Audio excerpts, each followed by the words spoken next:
have a CRF230. This thing's got a little bit of a leak going on around the shifter shaft. So what we're going to do is we're going to go ahead and change that shifter shaft seal real quick. You know, this is a dirt bike. No reason to get all fancy with it. Turn the fuel off. Lay her down. You won't hurt it.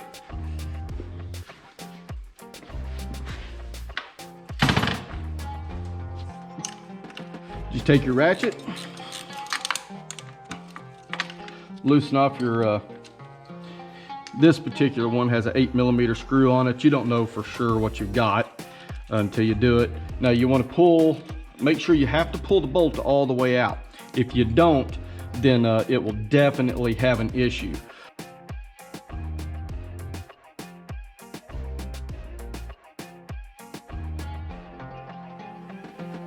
That bolt, there's a recess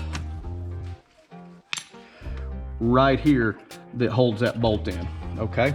Now, you can see how nasty and wet this is around where it's leaking. Just to make it a little bit easier, we're gonna go ahead and remove the chain cover. This one here, the bolts broke off of. We'll have to deal with that later.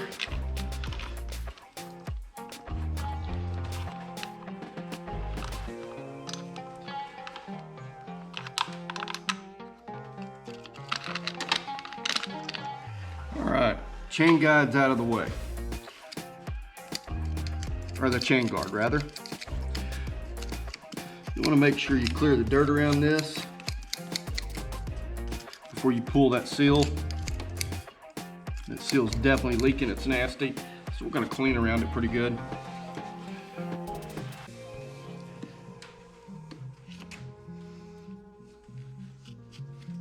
Just taking a paper towel and my pick. Try and get all the dirt around that as I can. Now what I usually do is I'll just take a couple of picks and wedge up underneath the seal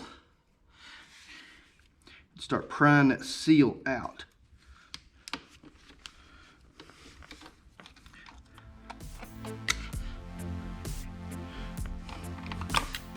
Just like so. Some people will use a screwdriver and come from the outside, but if you do, you'll wind up damaging. If you use a screwdriver on the outside, you'll wind up damaging where your seal holds on the outside. Now here's the old seal spring. That's what I'm fishing out right there. All right. Now I'm gonna soak up any oil that's in there so I can see what's going on.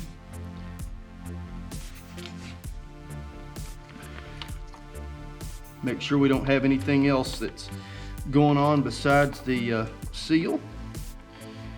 Clean it real good.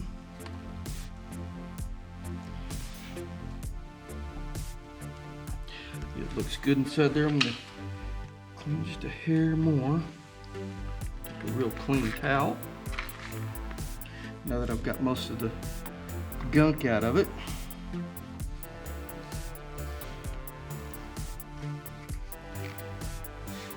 All right, now it's time to get the new seal.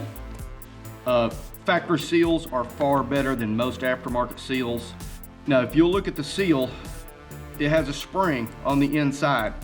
What that spring does is that holds tension on this soft part of the seal. And since that's holding tension with that spring, it keeps oil from trying to escape. So you want to make sure that that spring portion goes toward the inside of your engine. If you put it in backwards, it will definitely leak. Now you'll want to take just a little bit of oil and put inside the lip area of that seal. You don't have to overdo it, just make sure that there's a little bit of grease that's all the way around the inside.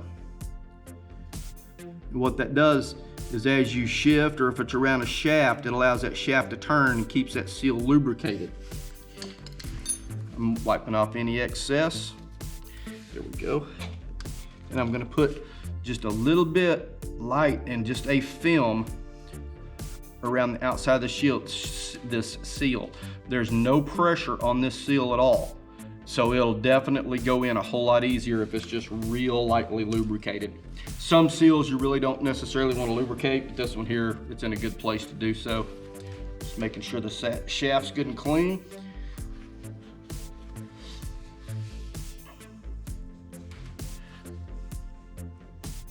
Just take this seal, work it around onto the shaft. All you do now is take a hammer and a socket that will fit around this thing. I'm not going over the shaft on this because I'm wanting to just kind of tap it till it's flush. So I'm actually using the socket upside down and just ever so slightly going around it in a circle, flat, as you're pressing this into position. And you'll be able to get it flush all the way around. You don't want to hit too hard because you don't want to bend your case. All you're doing is just slowly working that seal till it's level.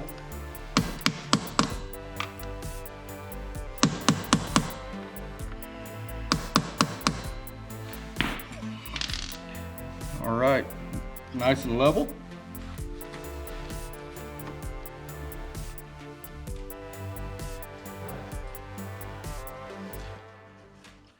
Cleaning the oil out from around it.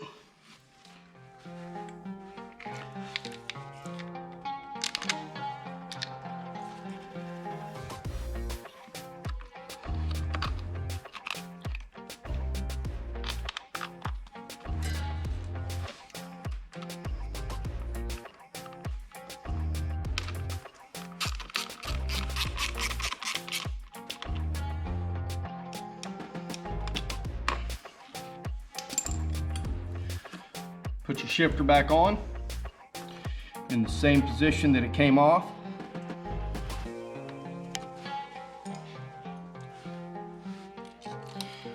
Put your bolt back on. Sometimes you'll have to wiggle the shifter a little bit to where the bolt lines up with the notch in the shaft.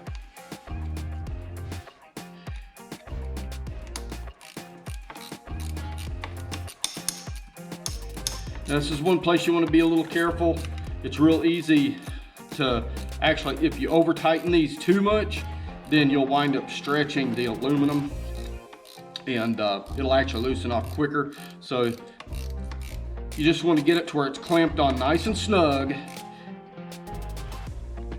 and that's where you stop. All right. Now that you have it tight, pick your bike back up, turn your fuel on, start it, check your leak.